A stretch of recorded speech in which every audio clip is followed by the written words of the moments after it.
بسم اللہ الرحمن الرحیم الحمدللہ رب العالمین والصلاة والسلام علی رسولہ الکریم وعلی آلہ واصحابہ اجمعین۔ آج کا سبق جو ہے یہ حالات امام بخاری رحمہ اللہ تعالی کے حصے کا ہے۔ محمد بن اسماعیل بن ابراہیم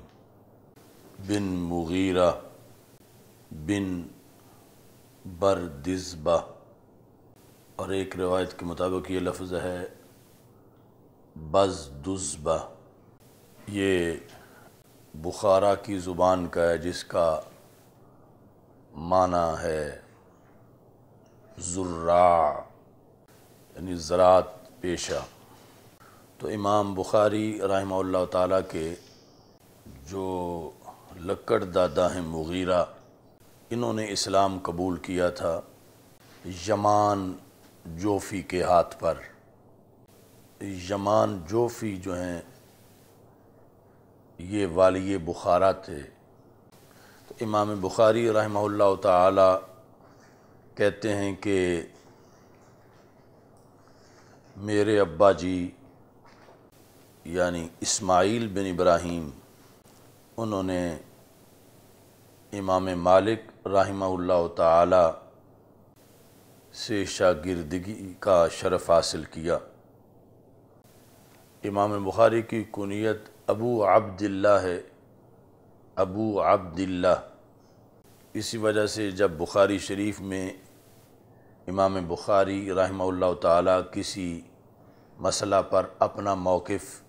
ظاہر کرتے ہیں تو کہتے ہیں قال ابو عبداللہ، تو مراد ہوتا ہے امام بخاری۔ آپ کی ولادت 194 ہجری کے اندر شوال میں ہوئی، اور بہت جلد آپ نے علوم و فنون میں مہارت حاصل کی۔ محمد بن ابی حاتم کہتے ہیں کہ میں نے امام بخاری سے پوچھا کیف کان بدء امری کا، تو آپ نے فرمایا الہمت حفظ الحدیث وانا فی الکتاب، کہ ابھی میں کتاب کی کلاس میں تھا۔ کاتب کی جمع ہے، یعنی اس زمانے میں جو پرائمری کورس طلباء کے لیے ہوتا تھا، لیکن نصاب تو ایک ہی تھا، سارے طلباء پہلے لکھنا سیکھتے تھے۔ محمد بن ابی حاتم کہتے ہیں کہ میں نے کہا کم کانا سنوں کا، اس وقت آپ کی عمر کتنی تھی؟ تو امام بخاری نے کہا 10 سال یا اس سے کم۔ 11 سال کی عمر میں وہ مشہور واقعہ پیش آیا جب آپ امام داخلی کے پاس زیر تعلیم تھے، اور امام داخلی نے حدیث پڑھاتے ہوئے سند بیان کی سفیان عن ابی الزبیر عن ابراہیم۔ تو امام بخاری کہتے ہیں فقلت له ان ابا الزبیر لم یرو عن ابراہیم، میں نے امام داخلی کو کہا کہ ابو الزبیر نے ابراہیم سے کوئی حدیث روایت نہیں کی۔ فانتہرنی، تو اب امام داخلی انہوں نے مجھے جھڑکی دی۔ فقلت له ارجع الی الاصل، تو میں نے کہا کہ آپ اپنا رجسٹر جو ہے جس میں آپ نے احادیث لکھی ہوئی ہیں اس سے دیکھیں۔ فدخل فنظر فیہ ثم خرج فقال لی کیف ہوا یا غلام، تو اپنے گھر گئے اور انہوں نے رجسٹر دیکھا اور پھر آ کے کہا کہ اے بچے تم بتاؤ کہ یہ سند کس طرح ہے؟ تو کہتے ہیں میں نے کہا کہ یہ آپ نے جو ابو زبیر کہا ہے، یہاں ابو زبیر نہیں بلکہ زبیر ہے، یعنی سفیان عن الزبیر عن ابراہیم، یعنی ابراہیم کے سے روایت زبیر کے باپ نے نہیں کی بلکہ زبیر نے کی، چونکہ وہ پڑھا رہے تھے عن ابی الزبیر۔ اس قدر مہارت اس عمر میں امام بخاری رحمہ اللہ تعالیٰ کو اسناد کے بارے میں تھی۔ کہتے ہیں فاخذ القلم منی و احکم کتابہ، انہوں نے مجھ سے قلم لیا اور اپنا لکھا ہوا صحیح کیا۔ وقال صدقت، اور امام داخلی نے کہا کہ تم نے سچ کہا کہ یہ سند سفیان عن ابی الزبیر عن ابراہیم نہیں بلکہ سفیان عن الزبیر عن ابراہیم ہے۔ آپ نے جو تعلیمی سفر کیے بخارا کے بعد بلخ، نیشا پور، رے، بغداد شریف، بصرہ، کوفہ، مکہ مکرمہ، مدینہ منورہ، مصر اور شام، آپ کے شیوخ کی کثرت کا ذکر یہاں سے ملتا ہے کہ محمد بن ابی حاتم جو آپ کے وراق ہیں وہ کہتے ہیں دخلت، کہ امام بخاری سے میں نے سنا کہ امام بخاری کہتے ہیں دخلت بلخ، میں بلخ میں داخل ہوا، فسألونی ان املی علیہم لکل من کتبت عنہ حدیثا، تو علماء بلخ نے مجھ سے یہ کہا کہ میں اپنے ہر استاذ سے مروی ایک حدیث ان کے سامنے بیان کروں، انہیں لکھاؤں، ان املی علیہم لکل من کتبت عنہ حدیثا، فاملیت الف حدیث لالف رجل ممن کتبت عنہم، تو میں نے ان کو اپنے 1000 استاذ سے ایک ایک حدیث لکھائی، تو اس طرح 1000 حدیث میں نے بلخ والوں کو لکھائی۔ محمد بن وراق کہتے ہیں کہ امام بخاری رحمۃ اللہ علیہ کے وصال سے 1 مہینہ پہلے میں نے آپ سے یہ فرمان سنا، آپ کہہ رہے تھے کتبت عن 1080 رجلا، کہ میں نے 1080 شیوخ سے حدیث لکھی ہے۔ امام بخاری رحمہ اللہ تعالیٰ کے اساتذہ میں، شیوخ میں اعلیٰ شیوخ وہ ہیں کہ جنہوں نے امام بخاری کو تابعین سے حدیث روایت کی، یعنی ان کے اعلیٰ شیوخ وہ ہیں جو تابعین کے شاگرد تھے، وہ ابو عاصم اور مکی بن ابراہیم، عبید اللہ بن موسیٰ اور ابو المغیرہ جیسے ہیں۔ یہ سر فہرست یعنی اعلیٰ شیوخ ہیں۔ اس کے بعد اوساط شیوخ وہ ہیں کہ جنہوں نے امام بخاری کو اوزاعی سے احادیث روایت کیں، یعنی اوزاعی کے شاگرد۔ امام اوزاعی کے جو شاگرد امام بخاری کے اساتذہ ہیں وہ اوساط شیوخ ہیں۔ ایسے ہی ابن ابی ذئب، شعبہ، شعیب بن ابی حمزہ اور سفیان ثوری، ان کے جو شاگرد ہیں اور امام بخاری کے جو وہ استاذ ہیں وہ آپ کے اوساط شیوخ ہیں۔ اس کے بعد آپ کے اساتذہ میں سے کچھ وہ لوگ بھی ہیں جو امام مالک رحمہ اللہ تعالی کے شاگرد تھے، لیث، حماد بن زید اور ابو عوانہ کے شاگرد تھے۔ یہ 3 طبقے آپ کے شیوخ کے ہو گئے۔ چوتھا طبقہ آپ کے اساتذہ کا وہ شیوخ ہیں جو حضرت عبداللہ بن مبارک اور سفیان بن عیینہ، ابن وہب اور ولید بن مسلم کے اصحاب تھے، یعنی ان حضرات کے شاگرد تھے اور امام بخاری رحمہ اللہ تعالیٰ کے اساتذہ میں سے تھے۔ 5واں طبقہ جو ہے آپ کے اساتذہ میں وہ محمد بن یحییٰ ذہلی جیسے لوگ ہیں اور دیگر۔ یہ محمد بن یحییٰ ذہلی سے پھر آپ کا اختلاف بھی بہت سخت ہوا۔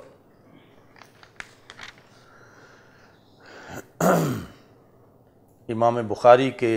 تلامذہ میں سر فہرست امام ترمذی ہیں، محمد بن یوسف فربری ہیں کہ جن کا نسخہ رائج ہوا پوری دنیا کے اندر۔ محمد بن یوسف فربری کا قول ہے کہ وہ کہا کرتے تھے کہ سامع کتاب الصحیح لمحمد بن اسماعیل 90,000 رجل، کہ صحیح بخاری امام بخاری سے براہ راست جن لوگوں نے پڑھی ان کی تعداد 90,000 ہے۔ فما باقی احد یرویہ غیری، تو ان 90,000 میں سے اب صرف میں ہی زندہ ہوں، باقی سب کا وصال ہو گیا ہے۔ امام بخاری کے شاگردوں میں امام مسلم بھی ہیں، جنہوں نے صحیح مسلم میں تو کوئی حدیث امام بخاری سے روایت نہیں کی، لیکن اس کے علاوہ اپنی کتب میں امام بخاری سے حدیث کو انہوں نے روایت کیا۔ بعض لوگوں کا یہ کہنا ہے کہ امام نسائی جو ہیں انہوں نے سنن نسائی کے اندر کتاب الصیام میں ایک حدیث امام بخاری سے روایت کی، لیکن ذہبی نے اس کو رد کیا کہ سنن نسائی کے اندر نہیں، دوسری جگہ جو کنیات کے لحاظ سے امام نسائی کی کتاب ہے اس کے اندر انہوں نے کچھ اشیاء امام بخاری کے شاگرد عبداللہ بن احمد سے روایت کی ہیں۔ معتقدات بخاری یا معمولات بخاری جو ہیں اس میں یہ ہے کہ آپ کہتے صنفت کتاب التاریخ اذ ذاک عند قبر رسول اللہ صلی اللہ علیہ وسلم فی اللیال المقمرہ، کہ میں نے کتاب التاریخ جو تاریخ کبیر ہے امام بخاری رحمۃ اللہ علیہ کی، وہ چاندنی راتوں کے اندر رسول پاک صلی اللہ علیہ وسلم کے روضہ پاک کے قریب بیٹھ کے لکھی۔ آگے بخاری شریف لکھنے کے لحاظ سے امام فربری کہتے ہیں کہ مجھے امام بخاری نے بتایا ما وضعت فی کتابی الصحیح حدیثا الا اغتسلت قبل ذلك وصلیت رکعتین،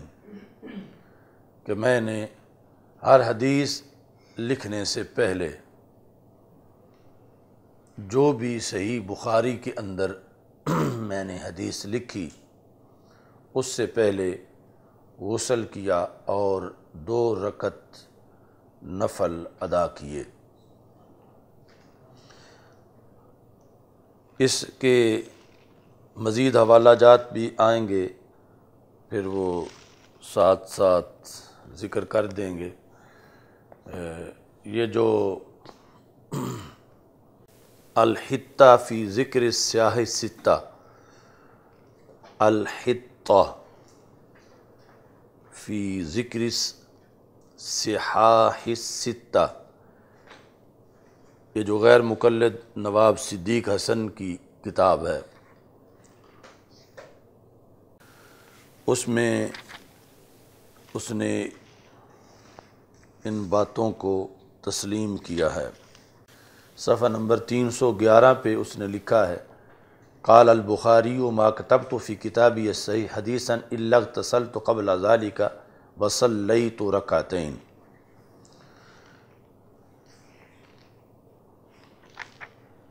اور صفحہ نمبر 301 پہ اس نے لکھا ہے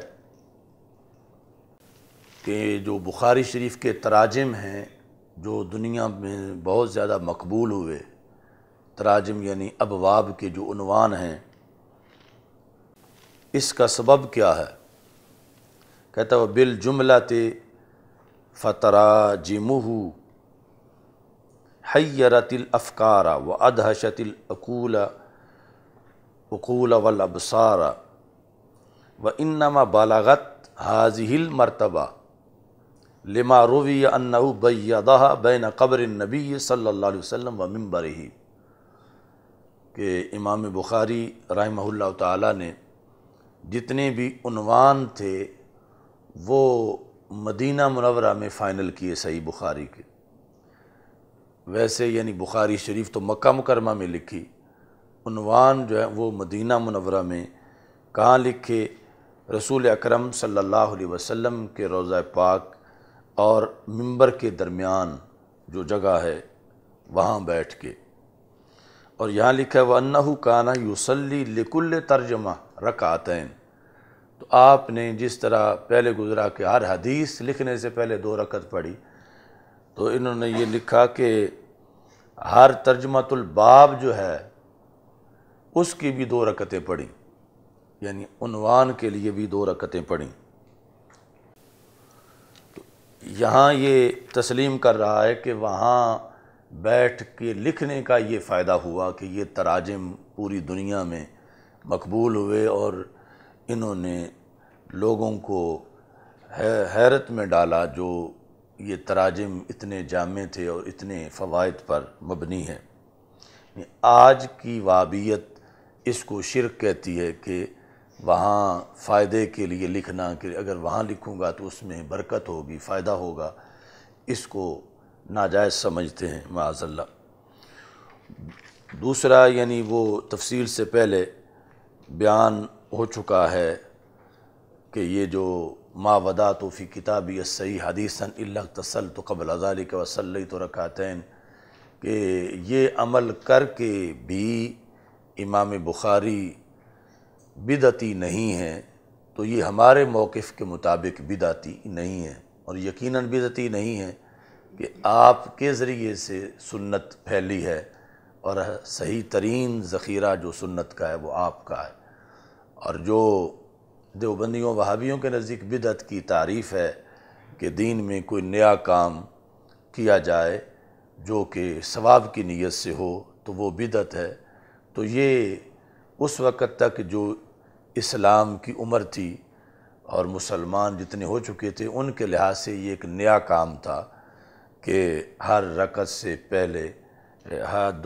ہر حدیث سے پہلے 2 نفل پڑھنا، پہلے غسل کرنا، تو یہ طلب ثواب کے لیے ایک نیا کام تھا جو ان کی تعریف کے مطابق بدعت بنتا ہے۔ ہماری تعریف کے مطابق یہ ہے کہ یہ بدعت نہیں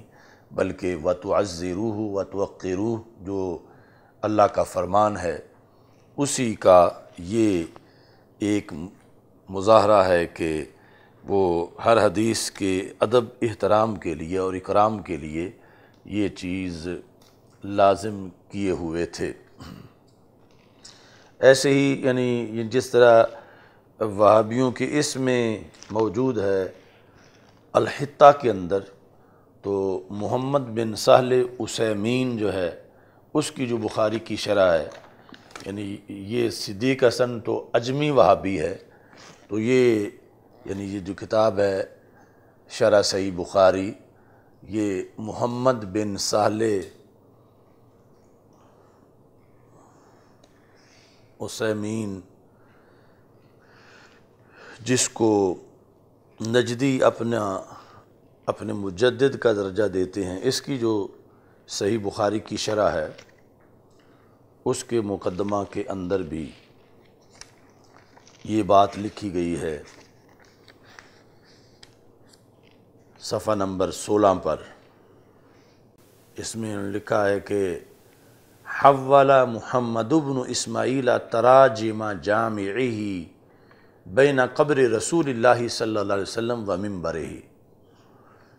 کہ امام بخاری رحمۃ اللہ علیہ نے اپنی جامع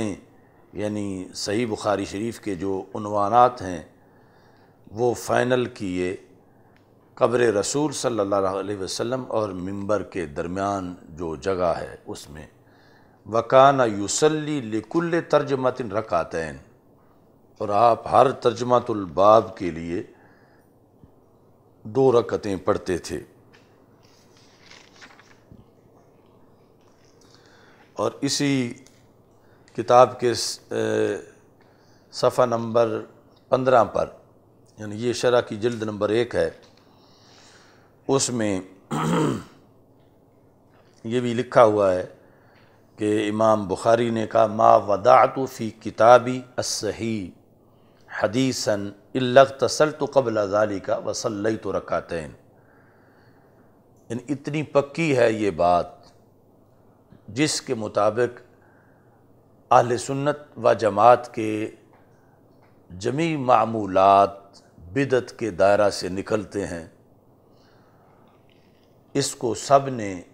یعنی کٹر سے کٹر وہابی نے بھی اپنی کتاب میں بخاری کی فضیلت میں اسے لکھا، الا اغتسلت قبل ذلك وصلیت رکعتین۔ یہاں یہ بھی ہے کہ انہوں نے لکھا صنفت جمیع کتبی 3 مرات، کہ امام بخاری کہتے ہیں میری جتنی بھی کتابیں ہیں میں نے سب 3 بار لکھی ہیں، یعنی اتنی احتیاط اور تاکید ہے۔ صنفت جمیع کتبی 3 مرات، یہ بھی 15 صفحے پر اس کو لکھا۔ اور انہوں نے بھی یہ جو تاریخ کبیر ہے اس کے لحاظ سے امام بخاری کا یہ عمل لکھا کہ امام بخاری جو ہیں وہ کہتے ہیں صنفت کتاب التاریخ اذ ذاک عند قبر رسول اللہ صلی اللہ علیہ وسلم فی اللیالی المقمرہ، چاندنی راتوں میں تاریخ کبیر جو کتاب ہے ساری کئی جلدوں میں، وہ میں نے قبر رسول صلی اللہ علیہ وسلم کے پاس بیٹھ کے لکھی۔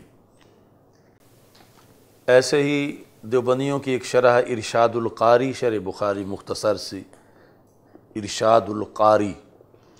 اس کے اندر بھی اس چیز کو تسلیم کیا گیا، چونکہ اس پر بہت سی تفریعات ہم نے مرتب کی ہیں جو پہلے اس سبق میں جو نیچے پڑھایا تھا ذکر کی، اور اس کے علاوہ بھی، تو اس واسطے یعنی یہ اس کی مزید حوالہ جات ہیں کہ اس کو تسلیم سب نے کیا ہے، کسی نے بھی اس کا انکار نہیں کیا۔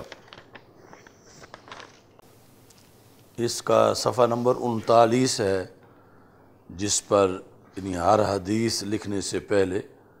غسل کرنے اور 2 رکعت نماز ادا کرنے کا ذکر ہے۔ ارشاد القاری،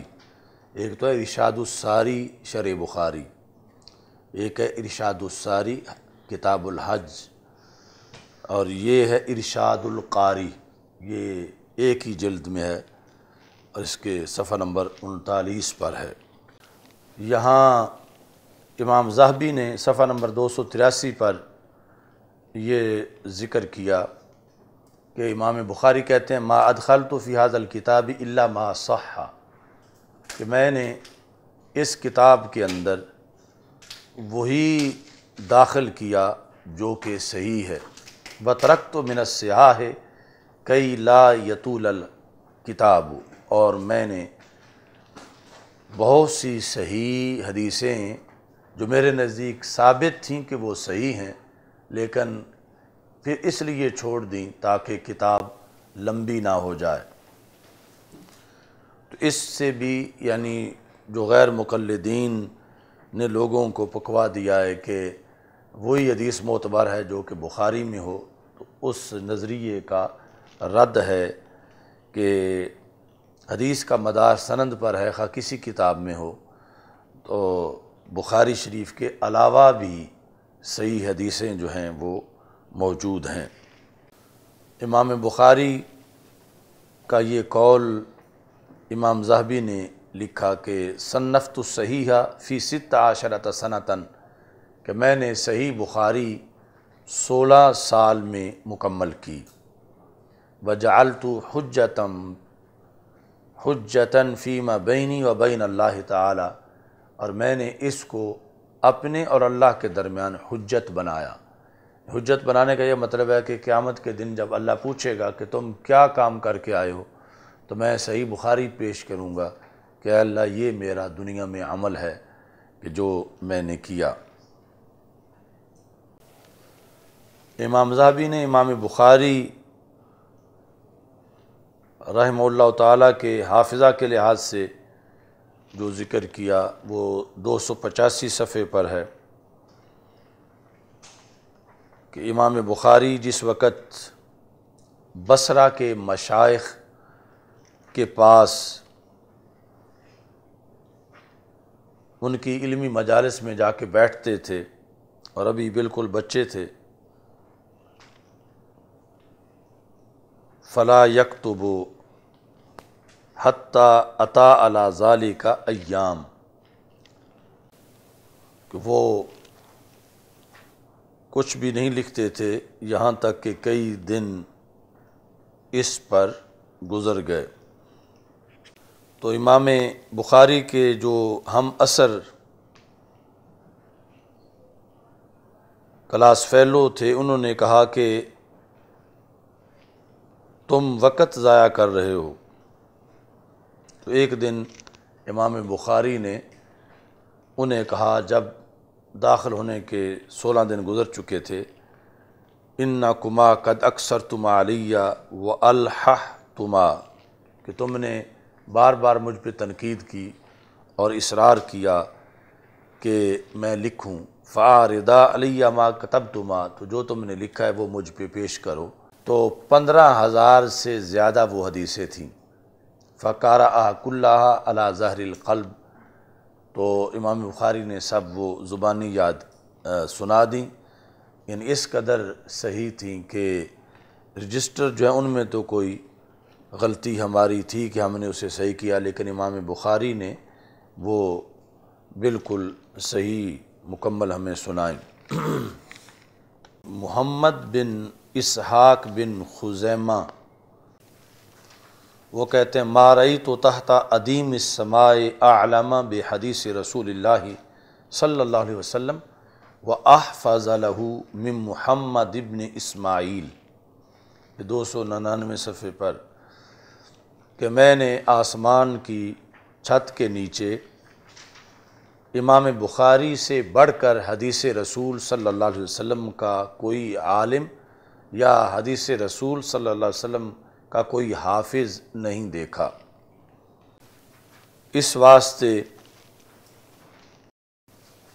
امام مسلم کا جو عقیدت کا انداز تھا امام بخاری سے، اس کو انہوں نے امام ذہبی نے 299 صفحے پہ لکھا، قال محمد بن حمدون سمعت مسلم ابن الحجاج وجاء الى البخاری فقال دعنی اقبل رجلیک، کہ امام مسلم امام بخاری کے پاس آئے تو آپ نے یہ کہا دعنی، کہ اے امام بخاری مجھے اجازت دو، مجھے چومنے دو، اقبل رجلیک، میں آپ کے دونوں پاؤں چوم لوں، دعنی مجھے یہ کرنے دو، یا استاذ الاستاذین، اے استاذ الاساتذہ، و سید المحدثین، اور محدثین کے سردار، و طبیب الحدیث فی عللہ، اور علل حدیث کے ماہر، یعنی علل سے مراد ہے جس کی وجہ سے سند کمزور ہوتی ہے، راویوں پہ عیب لگتا ہے، اس کو بہت زیادہ جاننے والے، تاکہ صحیح کو غیر صحیح سے ممتاز کیا جا سکے۔ یہ بھی 302 صفحے پہ امام ذہبی نے سیر اعلام نبلاء میں لکھا۔ ابو زید مروزی جو کہ ایک فقیہ ہیں، وہ کہتے ہیں کنت نائما بین الرکن والمقام، کہ میں مکہ مکرمہ میں رکن اور مقام، حجر اسود اور مقام ابراہیم کے درمیان میں سویا ہوا تھا، فرأیت النبی صلی اللہ علیہ وسلم، تو خواب میں نے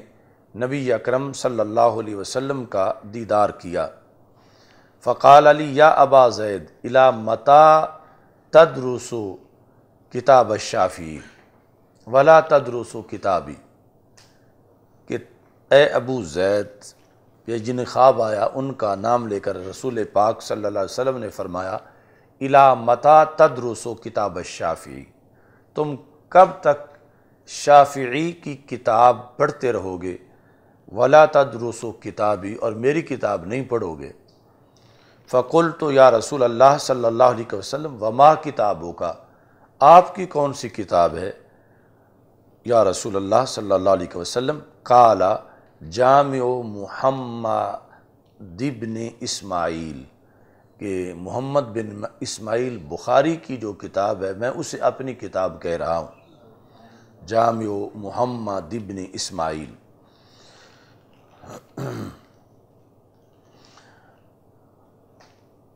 اب اس خواب کو جس پس منظر میں روایت کیا گیا،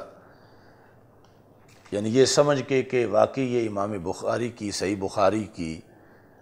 فضیلت ہے، تو اس میں جب تک یہ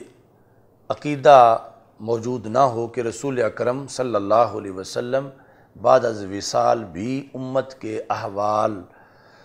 پر مطلع ہیں، اور ایک ایک امتی کیا کام کر رہا ہے، کیا پڑھ رہا ہے، کیا نہیں پڑھ رہا، نبی اکرم صلی اللہ علیہ وسلم کو اس کا علم ہے، یعنی جب تک یہ نہ مانا جائے تو اس وقت تک یہ فضیلت ثابت نہیں ہوتی، جس کو یعنی جرح و تعدیل کے عظیم امام ذہبی نے بطور فضیلت اس باب میں لکھا ہے 303 صفحے پر۔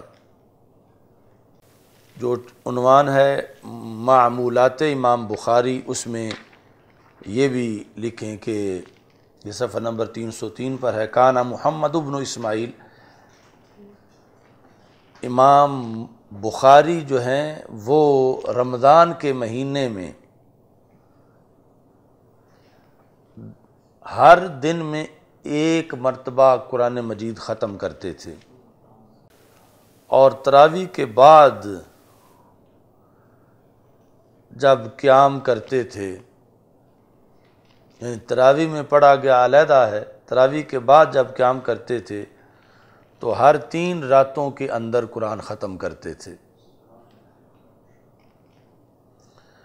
صوفیاء کے جو اس طرح کے معمولات ہیں اس پر اعتراض کرتے ہیں غیر مقلدین، مختلف احادیث پیش کر کے کہ اتنے دنوں میں قرآن ختم کرنا چاہیے، فلاں نے جلدی کیوں ختم کیا، تو یعنی اس حدیث کے مفاہیم سامنے رکھتے ہوئے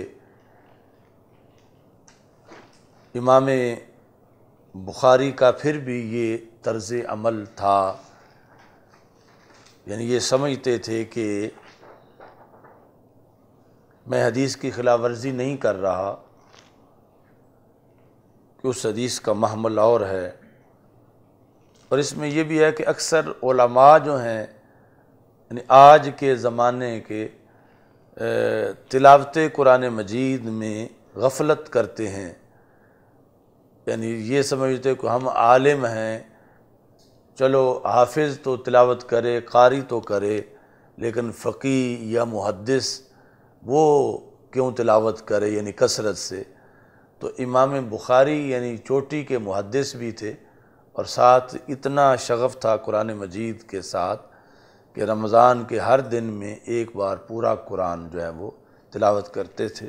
اور رات کے وقت علیحدہ تلاوت قرآن مجید کا اہتمام کرتے تھے۔ تو اس واسطے علماء کو یعنی تلاوت قرآن مجید کا خاص اہتمام کرنا چاہیے،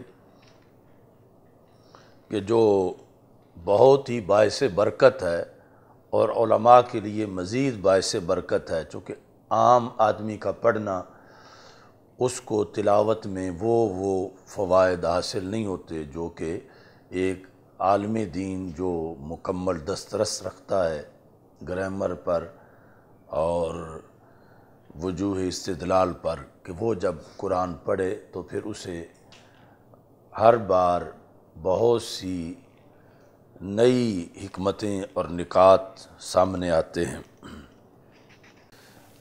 امام بخاری رحمہ اللہ تعالیٰ کا عبادات کے اندر اتنا شغف تھا، یہ 304 صفحے پہ ہے۔ کانا محمد بن اسماعیل یصلی ذات لیلۃ، ایک رات آپ نماز پڑھ رہے تھے، فلاسعہ الزنبور 17 مرہ، تو تموڑی ڈیمو جو ہے اس نے آپ کو 17 بار کاٹا۔ تو 17 بار اس کے یعنی ایک بار کاٹا، 2 بار کاٹا، تو آپ نے اس کی وجہ سے نماز مختصر نہیں کی، 17 بار کاٹنے کی نوبت آئی۔ فلما قضى الصلاة قال انظروا ایش آذانی، تو جس وقت آپ نے نماز یعنی اپنے ٹائم کے مطابق جتنی لمبی پڑھنا چاہتے تھے وہ پڑھی، اور ساتھ نماز کے اندر بھی خشوع اور خضوع میں کوئی فرق نہ آنے دیا اس کے کاٹنے کی وجہ سے، تو سلام پھیرا تو آپ نے فرمایا انظروا، دیکھو۔ عیش جو ہے یہ مخفف ہے ایو شیئن، کہ کس شے نے مجھے آذانی اذیت دی ہے۔ دوسری روایت میں ہے آپ نے ساتھ جو کوئی بندہ تھا اسے کہا حل تری تحت قمیصی شیئا، کہ امام بخاری رحمۃ اللہ علیہ نے جب نماز سے فارغ ہوئے رفع ذیل قمیصہ ہی، اپنے قمیص کا دامن جو ہے وہ اٹھایا اور پوچھا کیا تم میری قمیص کے نیچے کوئی چیز دیکھ رہے ہو؟ دیکھنے والے کو کہا فَإِذَا زَنْبُورٌ وَقَدْ أَبَرَهُ فِي 16 اور 17 موضعاً، کہ وہاں زنبور ڈیمو موجود تھا، وَقَدْ أَبَرَهُ اور اس نے آپ کو ڈنگ مارا ہوا تھا 16 مرتبہ یا 17 مرتبہ۔ ابرہ ویسے سوئی کو کہتے ہیں، اور آج یعنی ٹیکا جو ہے اس کو بھی کہتے ہیں عامی عربی کے اندر، تو وہ ڈنگ جو ہے وہ ٹیکے کی طرح ہی ہے۔ اچھا جی، وَقَدْ تَوَرَّمَ مِنْ ذَلِكَ جَسَدُهُ، جسم جو ہے وہ سوج چکا تھا، لیکن امام بخاری نے اپنی نماز جاری رکھی۔ تو کسی نے کہا کیف لم تخرج من الصلاۃ اول ما ابرک، کہ جب پہلی بار ڈنگ لگا آپ کو تو آپ نے کیوں نہ نماز چھوڑ دی؟ تو قال كنت في سورۃ فاحببت ان اتمها، کہ میں نے ایک سورت شروع کی ہوئی تھی تو میں نے یہ پسند کیا کہ میں اس سورت کو مکمل کروں۔ اس طرح یعنی ڈنگ کھاتے رہے سورت مکمل کرنے کی محبت میں۔ 306 صفحے پر یعنی یہ بھی وہ جو پیچھے گزرا ہے آپ کا مختلف کتابیں متبرک مقامات پر لکھنا، اس کے ساتھ یہ لکھنا ہے کہ معتقدات و نظریات بخاری میں امام ذہبی نے 306 صفحے پہ لکھا کہ محمد بن ابی حاتم کہتے ہیں املا یومن علی حدیثا کثیرا، کہ ایک دن املا کروائی مجھے امام بخاری رحمہ اللہ تعالیٰ نے بہت سی احادیث کی، فخاف ملالی تو آپ کو خدشہ محسوس ہوا میرے ملال کا، یعنی ملول ہونے کا، رنجیدہ ہونے کا، کہ استاد صاحب نے لکھوا کے تھکا دیا ہے۔ فخاف ملالی، تو امام بخاری کو خدشہ ہوا میرے ملال کا کہ کہیں میں لکھ کے تھک نہ گیا ہوں۔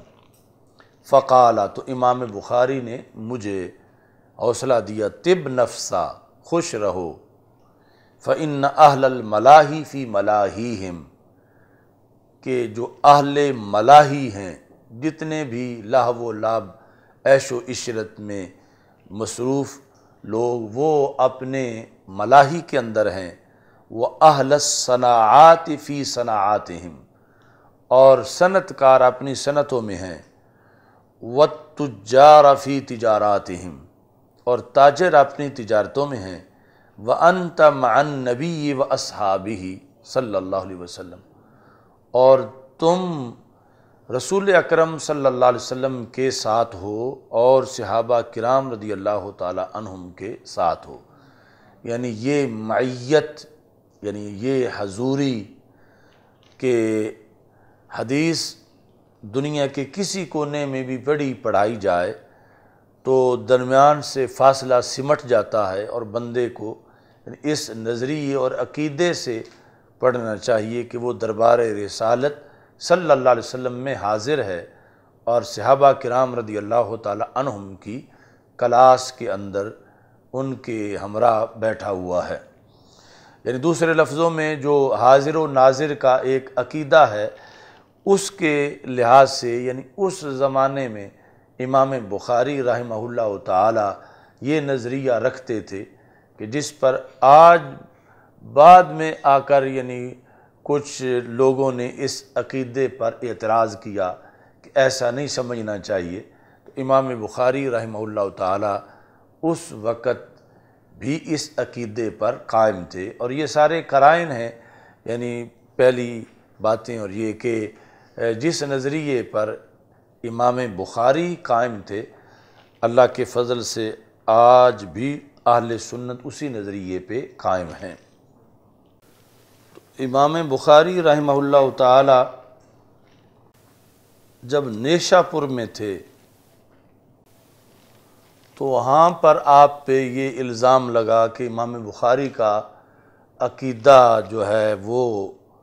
خلق قرآن کا ہے، جس طرح معتزلہ کا عقیدہ ہے کہ قرآن مخلوق ہے معاذ اللہ۔ تو یہ الزام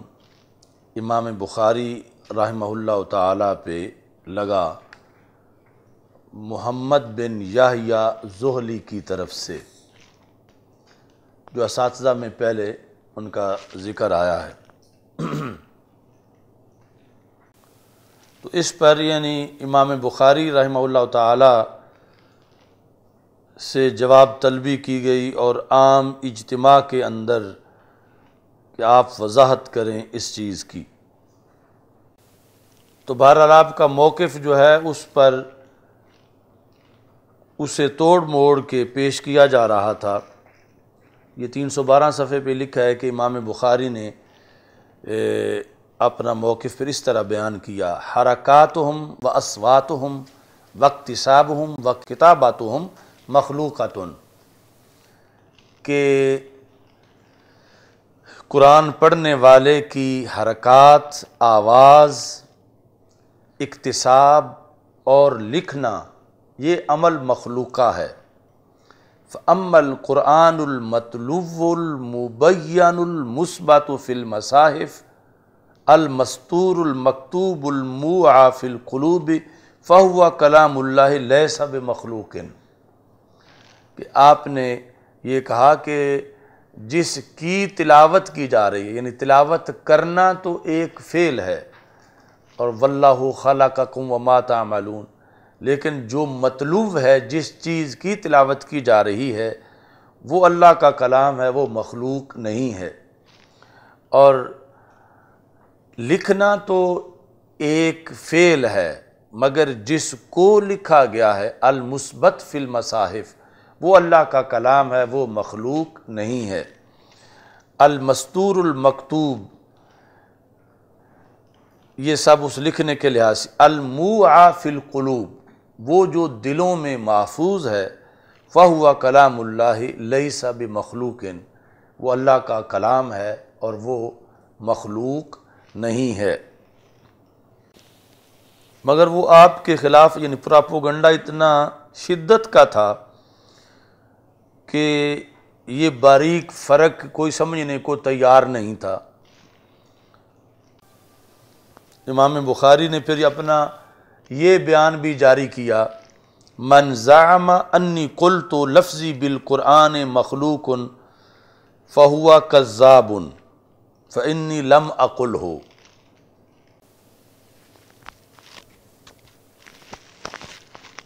یعنی اس جملے کے لحاظ سے زیادہ جھگڑا تھا، تو آپ نے فرمایا میں نے یہ جملہ نہیں کہا، میں نے یہ کہا ہے افعال العباد مخلوقات،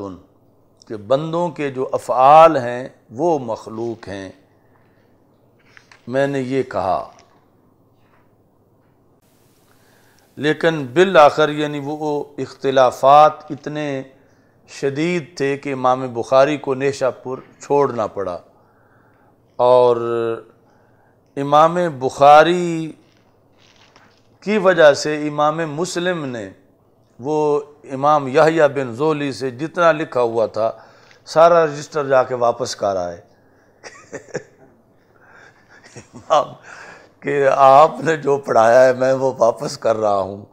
میں امام بخاری کی حمایت میں ہوں، اور یہ آپ اپنا پڑھایا ہوا واپس لے لیں۔ اچھا جی،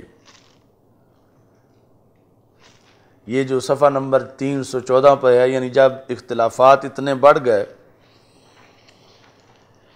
فلما واقع بینہ و بین البخاری ما واقع فی مسئلۃ اللفظ وناد علیہ ومنع الناس عنہ، یعنی امام یحییٰ بن زولی کا تو وہ علاقہ تھا، تو امام بخاری نووارد تھے، تو یحییٰ بن زولی نے فتویٰ دے دیا کہ کوئی بندہ بخاری کی بات نہ سنے، محمد بن اسماعیل بخاری کی تقریر نہ سنے، یہ فتویٰ صادر کیا۔ ان کاتا عنہ اکثر الناس غیر مسلم، تو اکثر لوگ امام بخاری کو چھوڑ گئے سوائے امام مسلم کے، یعنی جو بڑے بڑے علماء تھے وہ اکثر چھوڑ گئے۔ تو امام مسلم جو ہیں وہ امام بخاری کے پاس بھی جاتے تھے اور یحییٰ بن زولی کے پاس بھی جاتے تھے، تو یحییٰ بن زولی صاحب نے مزید سختی کی۔ امام مسلم ان کی مجلس میں بیٹھے ہوئے تھے، تو انہوں نے کہا الا من قال باللفظ فلا یحل له ان یحضر مجلسنا، کہ جو ایسا کہتا ہے، یعنی امام بخاری کے طرف کنایہ کیا، اس کے لیے حلال نہیں کہ وہ ہماری مجلس میں آ کے بیٹھے۔ یعنی انہوں نے طنز کیا امام مسلم پر، امام یحییٰ نے، کہ تم اس طرح دونوں طرف نہ رہو، ایک طرف رہو، ادھر تم پھر نہ جایا کرو۔ اچھا جی، تو محمد بن یحییٰ زہلی نے جب یہ کہا فَأَخَذَ مُسْلِمٌ رِدَاءَهُ فَوْقَ إِمَامَتِهِ، تو امام مسلم نے اپنی چادر سمیٹی، اپنی چادر اپنے امامے کے اوپر لی، وقام علی رؤوس الناس، اور برسریام مجمع میں اٹھ کے کھڑے ہو گئے، یعنی اسی وقت واک اٹھ کیا، وہاں سے نکل گئے۔ وَبَعَثَ إِلَى الزُّهْلِيِّ مَا كَتَبَ عَنْهُ، جو لکھا ہوا تھا وہ واپس بھیج دیا۔ تو اس طرح یعنی اختلافات کی نوبت بھی بنی۔ تو امام بخاری جو ہیں وہ وہاں سے پھر نکل آئے، یعنی نیشہ پور سے۔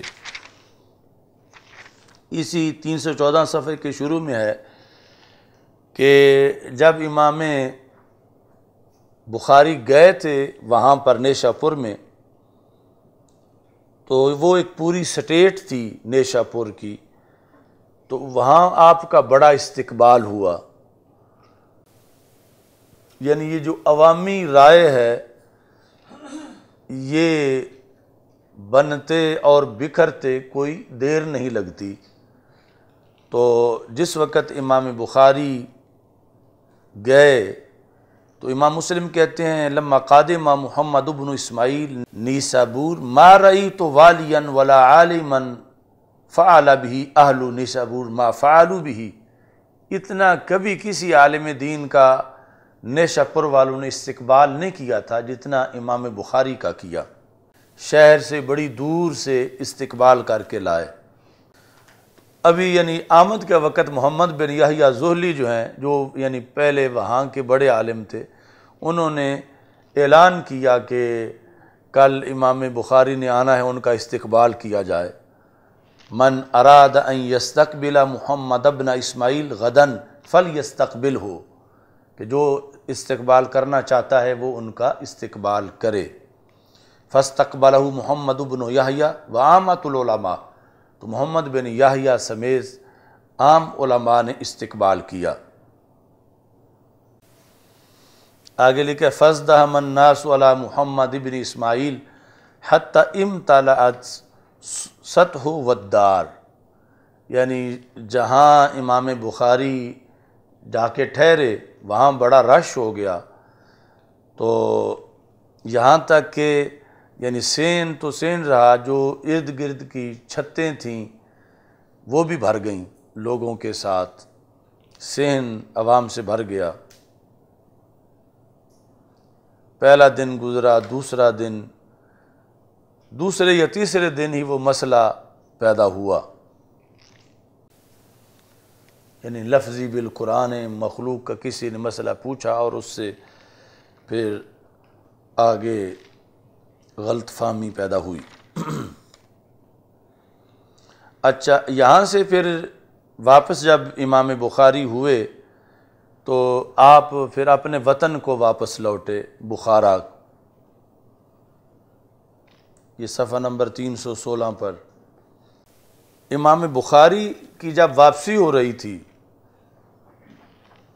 تو پھر بخارا والوں نے بڑا استقبال کیا، یعنی امام بخاری کو نیشاپور والے اختلاف سے اتنی کوفت نہ پہنچی جتنی اپنے گھر اختلاف سے ان کو کوفت پہنچی جہاں کہ وہ تھے، کہ اس کے بعد پھر ان کی بہت زیادہ طبیعت علیل ہوئی اور پھر وہ فوت ہو گئے، کہ میں جہاں کا ہوں وہاں بھی آج میرے لیے زمین تنگ ہو گئی ہے۔ تو جب آپ بخارا آئے تو اہل بخارا نے استقبال کیا کہ ہمارے علاقے کا ایک بندہ تھا اور پوری دنیا کا امام بن گیا ہے۔ تو حاکم وقت جو ہے اس نے خود استقبال کی سرپرستی کی۔ نوسیبا لہ القباب علی فرسخ من البلد، شہر سے 3 میل دور گنبد بنائے گئے، استقبالیہ گنبد، قبہ کی جمع ہے۔ واستقبلہ عامۃ اہل البلد، یعنی صرف علماء نے نہیں، پورے شہر نے استقبال کیا، عام لوگوں نے، یعنی عام کا مطلب یہ ہے کہ ہر شعبے کے لوگ، اتنی تشہیر تھی کہ ہر بندہ، خواہ وہ چارہ کاٹنے والا تھا یا دکاندار تھا، کوئی بھی، وہ سارے اکٹھے ہوئے امام بخاری کے استقبال کے لیے۔ وَنُصِرَ عَلَيْهِ الدَّنَانِيرُ، تو امام بخاری جب آئے تو آپ پر سونے کے دینار اور چاندی کے درہم نچھاور کیے گئے۔ یہ عوامی جذبہ ہے۔ نُصِرَ عَلَيْهِ الدَّنَانِيرُ وَالدَّرَاهِمُ وَالسُّكْرُ الْكَثِيرُ، اور شکر نچھاور کی گئی۔ پتاس سے کہ امام بخاری کی خوشی میں، یعنی یہ بھی اس وقت بھی ایک روش لوگوں میں تھی کہ کسی کے استقبال میں پیسے نچھاور کیے جائیں، یعنی یہ سونا چاندی۔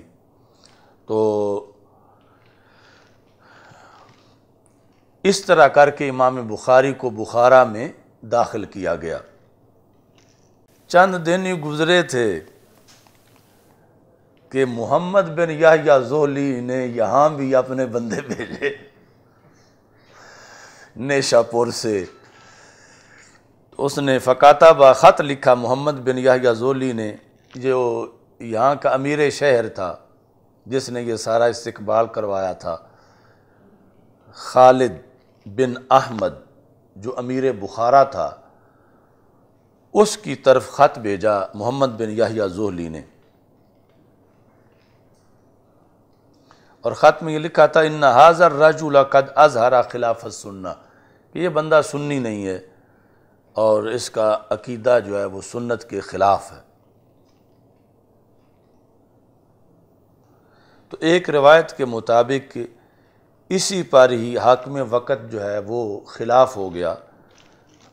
فَأَمَرَهُ الْأَمِيرُ بِالْخُرُوجِ مِنَ الْبَلَدِ، تو اس نے کہا کہ آپ یہاں سے تشریف لے جائیں، یعنی بخارا سے۔ لیکن دوسرا جو اصل سبب تھا وہ یہ تھا، یہ صفحہ نمبر 317 پر ہے، کہ جو اکثر بادشاہوں کی عادت ہوتی ہے، اور آگے امام بخاری نے وہی کیا جو اکثر علماء کی عادت ہوتی ہے، یعنی اہل حق کی۔ تو بعث الامیر خالد بن احمد الی محمد بن اسماعیل، کہ یہ جو امیر بخارا تھا، یعنی اس نے امام بخاری کو پیغام بھیجا کہ اپنی جو آپ کی صحیح بخاری شریف ہے وہ لے کے میرے پاس آؤ، اور ساتھ ہی تاریخ کبیر بھی لے آؤ۔ کس کے لیے؟ کہ میں یہ پڑھنا چاہتا ہوں آپ سے، لِأَسْمَعَ مِنْكَ۔ تو امام بخاری تھے، آپ نے جو بندہ پیغام لے کر آیا تو عام کوئی ہوتا تو وہ تو شکر کرتا کہ بادشاہ وقت نے پیغام بھیجا ہے، اور تو بڑا اس کا دینی جذبہ ہے، تو وہ پھر میں چلتا ہوں۔ تو امام بخاری نے آگے سے کہا لا اذل العلم، میں علم کو ذلیل نہیں کرنا چاہتا، اذل یذل، لا اذل العلم، میں علم کو ذلیل نہیں کرتا، ولا احملہ الی ابواب الناس، میں علم اٹھا کے لوگوں کے دروازوں پہ نہیں جاتا، یعنی گھر گھر ٹیوشن پڑھانے والوں کے خلاف بول رہے تھے۔ میں ولا احملہ الی ابواب الناس فإن كانت لك الى شيء منه حاجة فاحضر في مسجدی، اے بادشاہ اگر تجھے شوق ہے کوئی بخاری پڑھنے کا تو میری مسجد میں آ جاؤ، تجھے شوق ہے بخاری شریف اور تاریخ کبیر میں سے کچھ پڑھنے کا تو مسجد میری کھلی ہے، کھلے ہیں دروازے، آپ آ جائیں۔ فاحضر مسجدی او فی داری، یا میرے گھر آ جائیں۔ اور ساتھ یہ بھی کہہ بھیجا وَإِن لَّمْ يُعْجِبْكَ هَٰذَا فَإِنَّكَ سُلْطَانٌ، اور اگر یہ میری بات تجھے پسند نہ آئے تو تو نے جو کرنا ہے کر لے، فَإِنَّكَ سُلْطَانٌ، تو پھر سلطان ہے۔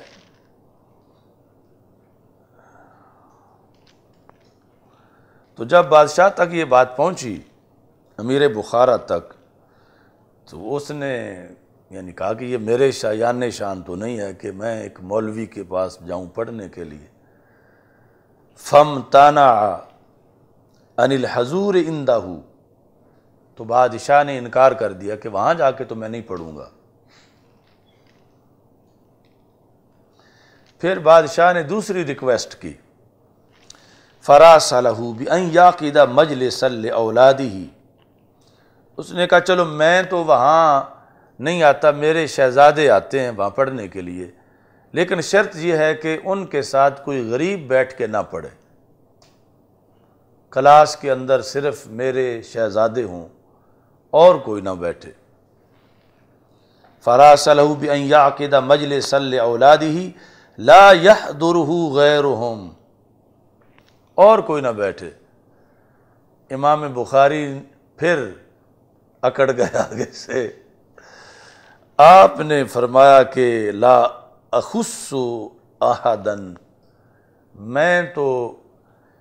پابندی نہیں لگاؤں گا کہ اس میں غریب نہ بیٹھیں، کہ یہ رسول اکرم صلی اللہ علیہ وسلم کا دین ہے، میں پڑھاؤں گا، امیر بھی پڑھیں گے، غریب بھی پڑھیں گے، تو میں کسی کو خاص نہیں کروں گا کہ صرف وہی بیٹھے، جو بھی آئے وہ آ کے پڑھے۔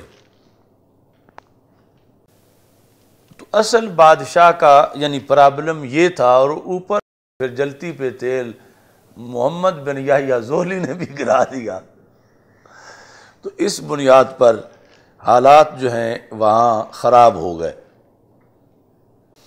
اب جب حالات خراب ہوئے تو امام بخاری کا اب بخارا سے نکلنا ان پر بہت مشکل تھا، کہ چلو نیشا پور تو میرا گھر نہیں تھا، تو یہ تو بخارا میرا مولد ہے جہاں میں پیدا ہوا، تو یہاں جس وقت حالات خراب ہوئے تو امام بخاری جو ہیں انہوں نے نکلنے کا ارادہ کیا، اور رابطہ کر رہے تھے بلخ والے کہ ہمارے پاس آ جاؤ۔ جس طرح ایک مسجد والے جب جواب دیں تو دوسرے والے جو ہیں وہ رجوع کریں بلا تشبیہ و تمثیل، تو بلخ والوں نے کہا کہ یہ بے قدرے لوگ ہیں بخارا والے، آپ ہمارے پاس تشریف لے آئیں۔ تو امام بخاری رحمہ اللہ تعالی نکلے بخارا سے، یہ 316 صفحے پر ہے کہ ابراہیم بن ماکل نصفی کہتے ہیں، یعنی ان کا کردار یوں ہے جس طرح ایسے مواقع پر صحافی سامنے آ جاتے ہیں اور انٹرویو کرتے ہیں، بتاؤ اب پھر کیا بنا۔ تو محمد ابراہیم بن ماکل نے بڑا عجیب سوال کیا کہ امام بخاری مجھے بتاؤ کہ ایک وہ دن تھا کہ جب تمہارے لیے محرابیں بنائی گئیں، گنبد بنائے گئے، اور پھر درہم و دینار اور شکر نچھاور، اور اطراف میں ہر طرف لوگ کھڑے تھے، اور درمیان سے آپ کی سواری گزر رہی تھی، اور ہر نگاہ آپ کی طرف اٹھی ہوئی تھی، اور ایک یہ کہ آج آپ اکیلے بس ایک خادم ساتھ لے کے اس شہر سے نکل رہے ہیں، تو ان دو دنوں میں تمہارے نزدیک فرق کیا ہے؟ تو بظاہر تو یعنی عام دنیاوی نقطہ نظر سے تو بہت فرق تھا کہ ایک اتنی بڑی مقبولیت اور اس قدر لوگوں کی عقیدت اور محبت، اور دوسری طرف آج سارے شہر کو خبر ہی نہیں کہ امام بخاری اکیلا نکل رہا ہے بخارا سے، یعنی زمین و آسمان کا فرق تھا۔ مگر امام بخاری رحمۃ اللہ علیہ نے ایسا عظیم جواب دیا کہ قیامت تک کو اہل حق کو حوصلے بھی بخشے۔ تو امام بخاری سے جب انہوں نے پوچھا، یہ کہتے ہیں رأیت محمد ابن اسماعیل فی الیوم الذی اخرج فیہ من بخارا، جس دن آپ کو بخارے سے نکالا گیا، فتقدمت الیہ، میں نے انہیں دیکھا تو میں فوراً آگے آ گیا، جس طرح صحافی آ جاتے ہیں فوراً۔ فتقدمت الیہ فقلت یا ابا عبد اللہ کیف تری ھذا الیوم من الیوم الذی نصر علیک، آج کے دن میں اور اس دن میں تمہارے نزدیک کیا فرق ہے جس دن تجھ پر درم و دینار نچھاور کیے جا رہے تھے؟ نصر علیک فیہ ما نصر، یہ جواب ہے سونے کے پانی سے لکھنے والا۔ فقال، امام بخاری نے کہا کوئی فرق نہیں، لا ابالی اذا سالم دینی، آج اگرچہ سب بے وفائی کر گئے ہیں لیکن کوئی پرواہ نہیں مجھے، کیونکہ میں جو دین اپنا ایمان لے کے یہاں آیا تھا اس کو میں نے محفوظ کر کے لٹنے نہیں دیا، سلامت دین لے کے میں یہاں سے نکل رہا ہوں۔ یعنی فرق مجھے تب پڑتا کہ آج اگر بادشاہ کی دولت میرے دین کو خرید لیتی، میرے ایمان کو بادشاہ کی سلطنت خرید لیتی، تو پھر بڑا فرق تھا کہ میں آیا تھا تو میرے پاس بڑی ایمانی قوت تھی، ایمانی غیرت تھی، اور میں جا رہا ہوں تو میں خالی ہوں، لیکن میرے نزدیک آج کوئی فرق نہیں، یعنی مجھے کوئی پرواہ نہیں ان لوگوں کی کہ مجھے رخصت کرنے کے لیے کیوں نہیں نکلے باہر، یا مجھے کیوں نکالا ہے انہوں نے یہاں سے، کیونکہ میں دین سلامت لے کے جا رہا ہوں، لا ابالی اذا سالم دینی۔ لہذا کسی مسجد مدرسہ والے معذرت کر لیں، تو آج تو چھوٹا سا امام ہے، تو وقت کے امام بخاری سے بھی عوام ایسا کر لیتے ہیں۔ یعنی آج تو امام الظہر والعصر والمغرب جو ہے وہ اگلے جمعے نہ آوے ہے۔ تو یعنی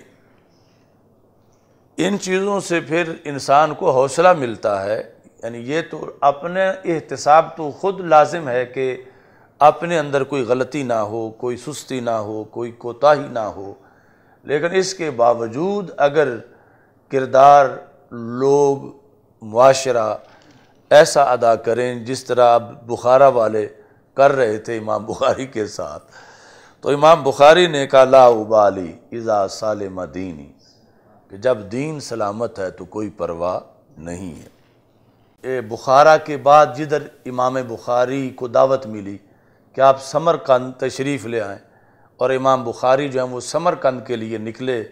اور ابھی سمرقند پہنچے نہیں تھے کہ پتہ چلا کہ سمرقند میں بھی میرے لحاظ سے اختلاف پایا جا رہا ہے۔ تو جس جگہ امام بخاری پہنچے ہوئے تھے کہ پتہ چلا کہ سمرقند میں بھی میرے بارے میں اختلاف ہے، اس جگہ کا نام ہے خرتنک، خرتنک کاف۔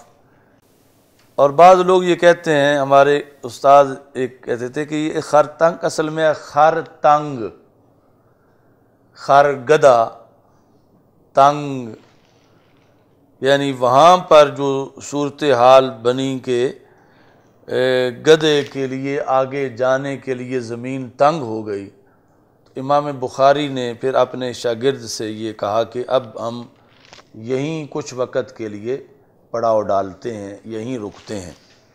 تو یہ 10 میل دور تھا سمرقند سے یہ مقام، اور یہاں امام بخاری رحمۃ اللہ علیہ کے کچھ رشتہ دار تھے،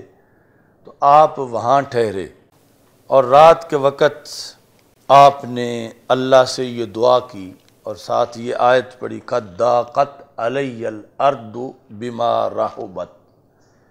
کہ اے اللہ یہ زمین،